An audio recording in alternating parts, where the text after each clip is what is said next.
Hello student, कैसे हो आप सब? Happy, better, healthy? ओके, तो let us start our new chapter and that is depreciation. आज हम चैप्टर जो स्टार्ट करने जा रहे हैं वो है हमारा डेप्रिसिएशन।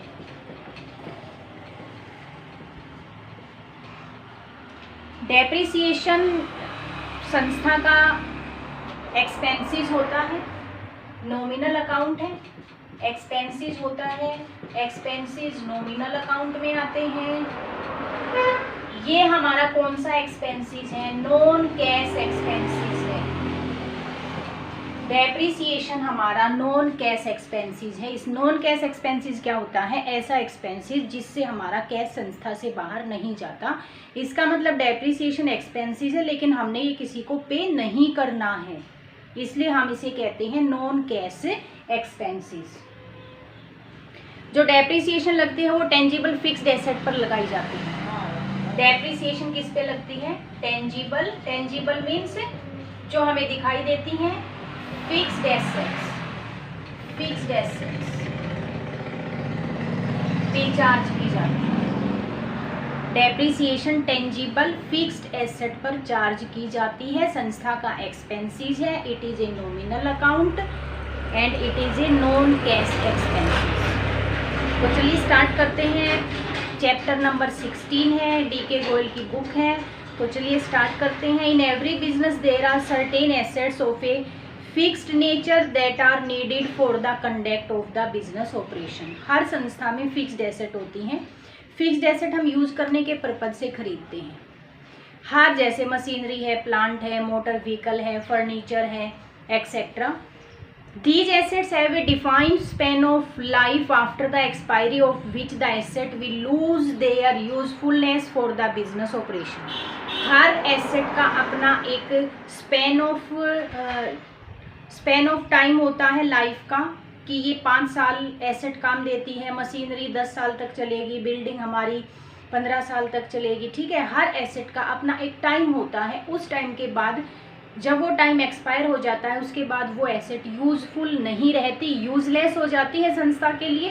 ठीक है, तो जब हमने खरीदी थी वो कितने अमाउंट में खरीदी थी, धीरे धीरे उसकी वैल्यू कम होती चली गई और एक दिन ऐसा आया जब वो हमारे लिए यूजलेस हो गई। तो जो डेप्रिसिएशन है, जो भी एक परमानेंट डिक्रीज आता है in the value of the fixed asset, that is called depreciation. तो डेप्रिसिएशन का देख लीजिए। डेप्रिसिएशन है fall in the value and utility of assets due to their constant use and expiry of time. ध्यान दें, जो डिक्रीज होता है वो ड्यू टू यूज भी होता है या फिर एक्सपायरी ऑफ टाइम भी हो सकता है। Is term as depreciation. Depreciation कहलाता है कि किसी भी एसेट की वैल्यू में या उसकी यूटिलिटी में कमी आना, किसके कारण? उसके यूज के कारण या फिर एक्सपायरी ऑफ टाइम के कारण। That is called depreciation. दूसरा मीनिंग भी हम बोल सकते हैं इसका डेप्रिसिएशन का। Depreciation the process of location of cost of a fixed asset over its useful life is known as depreciation. कि हम जब टोटल एसेट है जो हम हर साल यूज करते हैं उसकी टोटल कॉस्ट को हम उसके यूजफुल ईयर्स में बांट देते हैं और उसे हम डेप्रिसिएशन बोलते हैं। आगे आता है हमारा डेप्रिसिएशन की फीचर क्या रहेगी। अब ये तो हमने देख लिया है मीनिंग में कि डेप्रिसिएशन एक परमानेंट डिक्रीज होता है in the value of the fixed asset. Fixed asset के मूल्य में कमी को हम डेप्रिसिएशन बोलते हैं। तो फीचर देखिए, features of depreciation.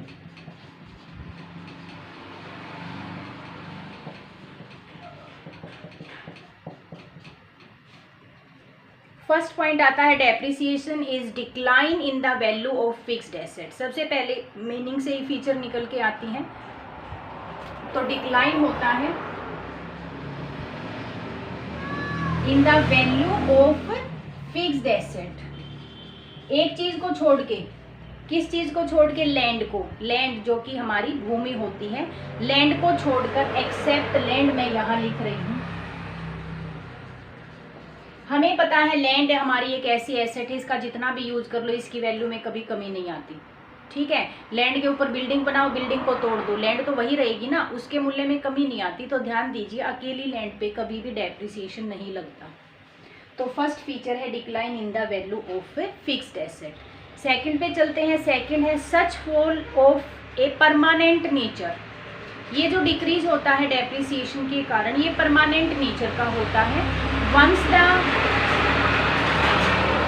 Once the value of an asset is reduced due to depreciation, it cannot be restored to its original cost.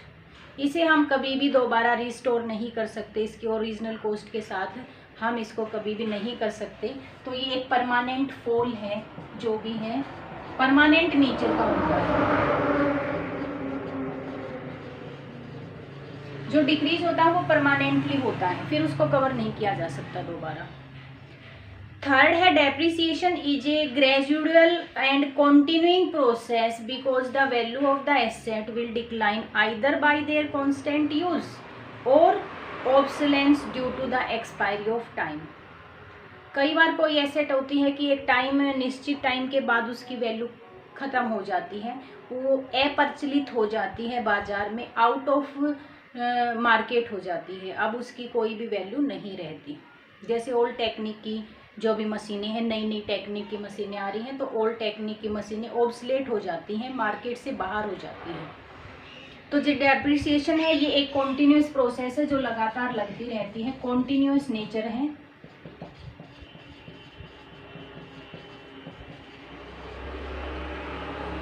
Continuous nature है, लगातार लगती रहती है।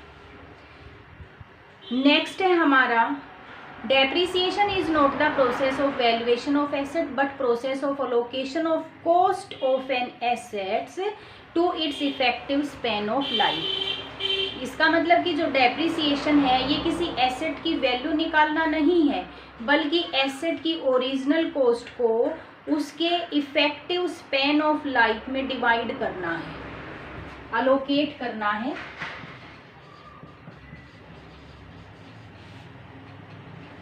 ओरिजिनल कॉस्ट को इन एसेट्स स्पैन ऑफ लाइफ। ठीक है, हम इसमें डेप्रिसिएशन में क्या करेंगे, एग्जाम्पल से देखिए। मान लो हमने एक मशीनरी 1 लाख की खरीदी है, हम ये मानते हैं कि ये हमारी संस्था में 5 साल तक काम देगी, तो ओरिजिनल कॉस्ट को हम इसके स्पैन ऑफ लाइफ जो कि 5 ईयर है इसमें बांट लेते हैं। तो हर साल 20-20 हज़ार की डेप्रिसिएशन हम चार्ज करेंगे, 5वें साल तक नील हो जाएगी। फर्स्ट ईयर में 20, सेकेंड में 20, थर्ड में 20, फोर्थ में 20, फिफ्थ में 20, ये एक्सपेंसेस डेप्रिसिएशन मान लेंगे। तो जो डेप्रिसिएशन है उसके लाइफ टाइम में, उसके स्पैन ऑफ लाइफ में ओरिजिनल कॉस्ट को अलोकेट कर दिया है हमने 5 सालों में, 20,000 की डेप्रिसिएशन लेके चलेंगे। नेक्स्ट है हमारा it decrease only the book value of the asset not the market value. ये भी बड़ा इंपॉर्टेंट पॉइंट है। इसमें हमें ये बुक वैल्यू ऑफ एसेट की हम हिस्टोरिकल कॉस्ट पे अकाउंटेंसी में एसेट को शो करते हैं, मार्केट वैल्यू को इग्नोर करते हैं। तो जो डेप्रिसिएशन लगाई जाती है वो हिस्टोरिकल कॉस्ट पे लगाई जाती है, बुक वैल्यू पे लगाई जाती है। बुक वैल्यू का मतलब जो एसेट हमने बैलेंस शीट में जिस मूल्य पर दिखा रखी है उस मूल्य पर हम डेप्रिसिएशन चार्ज करेंगे।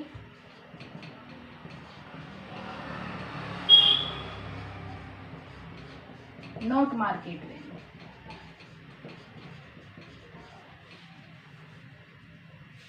नेक्स्ट है हमारा the term depreciation is used only in the respect of tangible fixed asset. ये तो पहले ही बता दिया था, जो डेप्रिसिएशन वर्ड है वो यूज किया जाता है only for the tangible fixed assets. The term is not use for the wasting assets such as mines, oil wells. Wasting assets के लिए डेप्रिसिएशन का वर्ड का यूज नहीं किया जाता।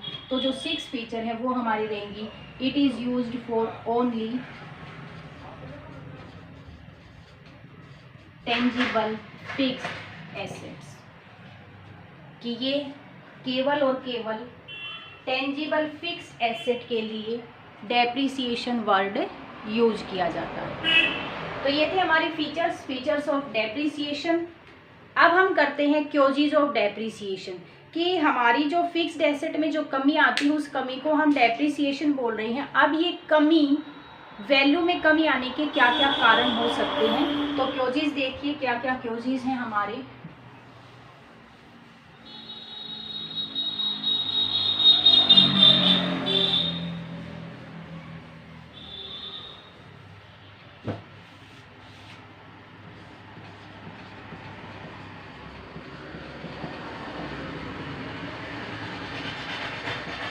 क्योजीज ऑफ डेप्रिसिएशन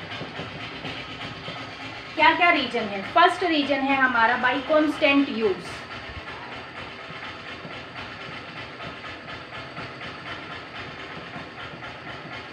जब हम एसेट का कांस्टेंट लगातार यूज करते रहते हैं तो यूज करने से जो एसेट है उसमें घिसावट आती है, उसके मूल्य में कमी आ जाती है। तो फर्स्ट है हमारा by constant use. Due to the constant use of fixed asset in business operation, wear and tear arise in them, which result in the reduction of their value। Bar bar use करने से, लगातार use करने से वो wear और tier हो जाती है एसेट, जिससे उसके मूल्य में कमी आ जाती है। तो सेकंड हमारा है by expiry of time. Second है बाय एक्सपायरी ऑफ टाइम। भले ही कई बार हम यूज ना करें, लेकिन एक टाइम एक्सपायर होने के बाद हर एसेट का अपना टाइम होता है, स्पेन ऑफ लाइफ का। अगर वो टाइम व्यतीत हो जाता है तो उसके बाद भी जो एसेट है वो हमारी यूजलेस हो जाती है। The value of the majority of the asset decrease with the passage of the time, even if they are not being put to use in the business. भले ही वो यूज ना की जाए, लेकिन फिर भी एक टाइम एक्सपायरी होने के बाद भी उसके मूल्य में कमी आ जाती है। Natural forces such as rain, wind, weather, ये सारी जो हैं वो हमारे एसेट को डिक्रीज करती हैं, वैल्यू को। तो सेकंड जो हमारा है वो है कि टाइम एक्सपायरी होने के बाद भी हमारी एसेट में कमी आती है, जिसे हम डेप्रिसिएशन बोलते हैं। थर्ड है हमारा by expiry of legal rights. Third है by expiry of legal rights.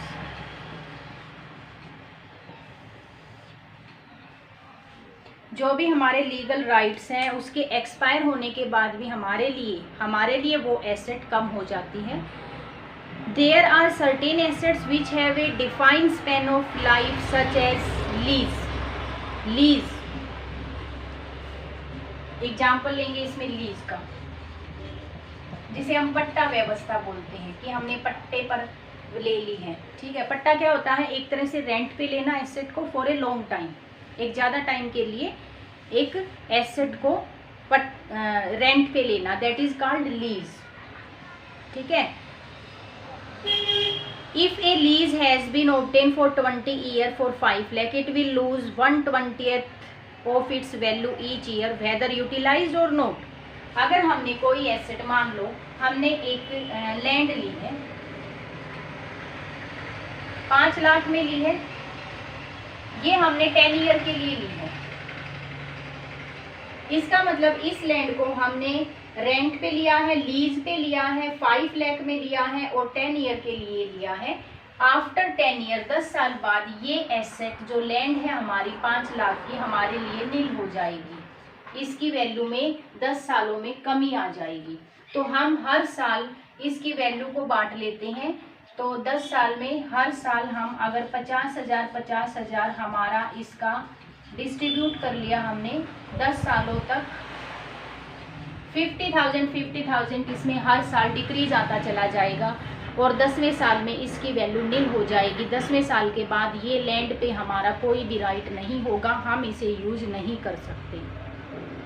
तो ये था लीज में क्या कि जो लीगल राइट है वो केवल 10 ईयर का था और 10 ईयर जैसे ही एक्सपायर होगा, लीगल राइट जैसे ही खत्म होगा, उस एसेट की वैल्यू हमारे लिए नील हो जाएगी। नेक्स्ट है आपका बाय ऑब्सोलेंस, अप्रचलित हो जाना।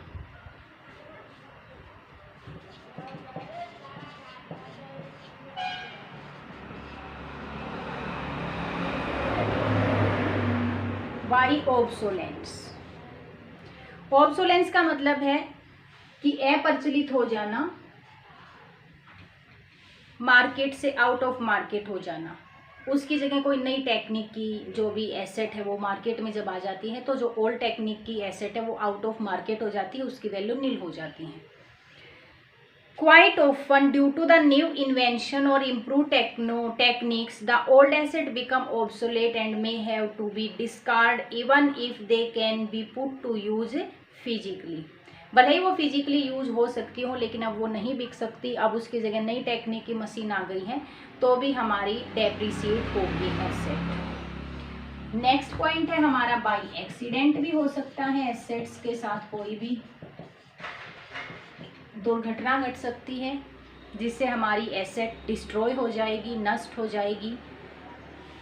समटाइम ए मशीन में भी डिस्ट्रॉयड ड्यू टू फायर, जैसे मशीन में आग लग जाना, अर्थक्वेक, फ्लड, ये सारी चीज़ें हमारे व्हीकल्स को डैमेज कर सकती हैं, हमारी एसेट को डैमेज कर सकती हैं। ये सारी चीज़ें हम एक्सीडेंट के अंतर्गत ले आते हैं जिसके कारण हमारी एसेट की वैल्यू में कमी आ जाती है। आगे है हमारा बाई डेप्लेशन।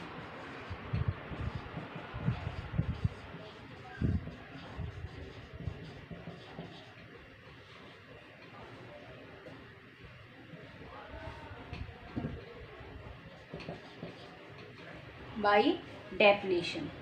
अब डेप्लेशन क्या होता है? Depletion is the decrease in the value of the wasting asset such as mine, oil wells due to their constant working. अभी मैंने बताया था आपको जब हमने फीचर की थी, फीचर में हमने किया था जो डेप्रिसिएशन वर्ड है वो हम केवल टेंजिबल फिक्स्ड एसेट के लिए यूज करेंगे, वेस्टिंग एसेट के लिए यूज नहीं करेंगे। वेस्टिंग एसेट क्या होती है? जो यूज करने से वेस्ट होती रहती है, जैसे माइंस है, माइंस हम निकालते रहेंगे खानों से हम, ठीक है, और धीरे धीरे एक टाइम ऐसा आएगा कि उसमें जो भी खनिज पदार्थ है वो ख़त्म हो जाएंगे। जैसे ऑयल वेल्स हैं, जितना ऑयल निकालेंगे वो ऑयल ख़त्म होता रहता है, वेस्ट होती रहती हैं, तो इनके लिए हम वर्ड यूज करते हैं डेप्लीशन, वेस्टिंग एसेट के लिए।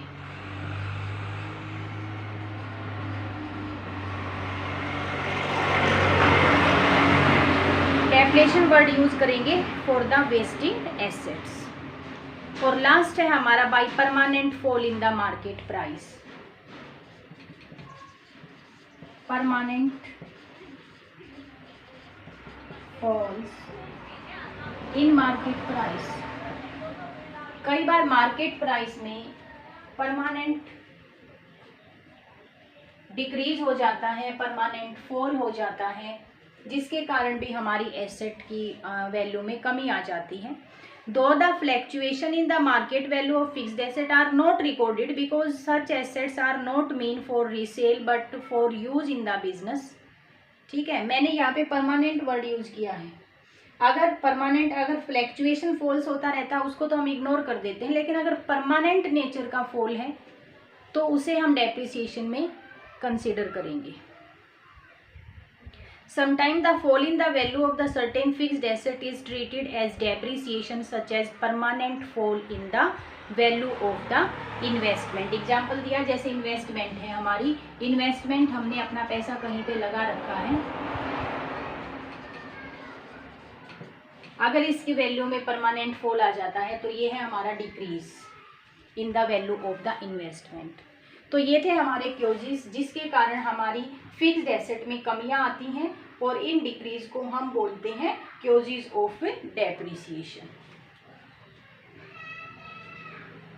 अब नेक्स्ट पॉइंट आता है कि इम्पोर्टेंस क्या है, ऑब्जेक्टिव क्या है, हमारे डेप्रिसिएशन हम क्यों चार्ज करते हैं, क्यों हम इसे अकाउंटिंग में दिखाते हैं, क्या पर्पज है इसका। तो देखिए, सबसे पहले है फॉर सर्टेनिंग द ट्रू प्रॉफिट और लॉस। अब देखिए, ये हमारा एक्सपेंसेस है। अगर हम एक्सपेंसेस को पुस्तकों में दिखाते हैं तो जो प्रॉफिट हमारा निकलेगा वो फेयर निकलेगा। तो सबसे पहला तो यही है कि जो प्रॉफिट और लॉस निकाल रहे हैं वो फेयर हो जाता है एक्सपेंसेस को कंसीडर करके। सेकंड है फॉर शोविंग द ट्रू और फेयर फाइनेंशियल पोजीशन। हम अपने एसेट को बैलेंस शीट में डेप्रिसिएशन लेस करके दिखाएंगे, तो इसका मतलब हम अपनी बैलेंस शीट भी करेक्ट लिख रहे हैं, जिससे हमारा जो फाइनेंशियल पोजीशन है वो करेक्ट शो होगा। थर्ड है हमारा certain the accurate cost of production. जो डेप्रिसिएशन होती है, जैसे मशीनरी जितनी चलती है मशीनरी चली क्यों? क्योंकि उसने प्रोडक्शन किया। अब प्रोडक्शन करने से मशीनरी में घिसावट भी आई, तो हमने उसकी कॉस्ट में मशीनरी की घिसावट, जिसे हम डेप्रिसिएशन बोलते हैं, उसे भी कंसीडर किया है, जिससे हमारा कॉस्ट ऑफ प्रोडक्शन करेक्ट निकलेगा। नेक्स्ट है हमारा provide fund for replacement of asset. अब जो डेप्रिसिएशन है, मैंने बोला था आपको, it is a non cash items. ये एक हमारा नॉन कैश आइटम होता है, एक्सपेंसिस होता है। हम इसे प्रॉफिट में से कम तो कर देते हैं, एक्सपेंसेस को शो कर देते हैं, लेकिन ये कैश हमें किसी को नहीं पे करना है। ये एक फंड में, जो डेप्रिसिएशन फंड है, उसमें इकट्ठा होता रहता है। ये जो कैश है उसमें इकट्ठा होता रहेगा, और जब हमारी एसेट का मूल्य नील हो जाएगा, तब हमारे पास उतनी एसेट का मूल्य का जो कैश है वो हमारा फंड में ऑलरेडी अवेलेबल होगा, जिससे हम दूसरी जो एसेट है वो परचेज कर सकते हैं। To prevent the distribution of profit out of capital.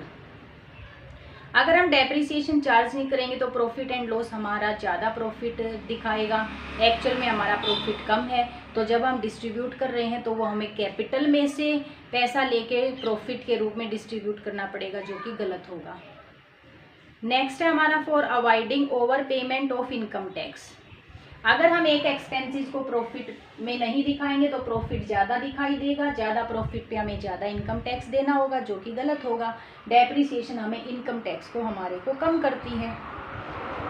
Other objective क्या हो सकते हैं? एम्प्लॉय में डिमांड इन इंक्रीज। अगर हम एक एक्सपेंसेस को नहीं दिखाएंगे, प्रॉफिट ज़्यादा दिखेगा, प्रॉफिट ज़्यादा होगा तो हमारे एम्प्लॉय कहेंगे कि प्रॉफिट तो बहुत ज़्यादा हो रहा है, हमारे भी बोनस दो, सैलरी वेजेस में इंक्रीज करो, ठीक है।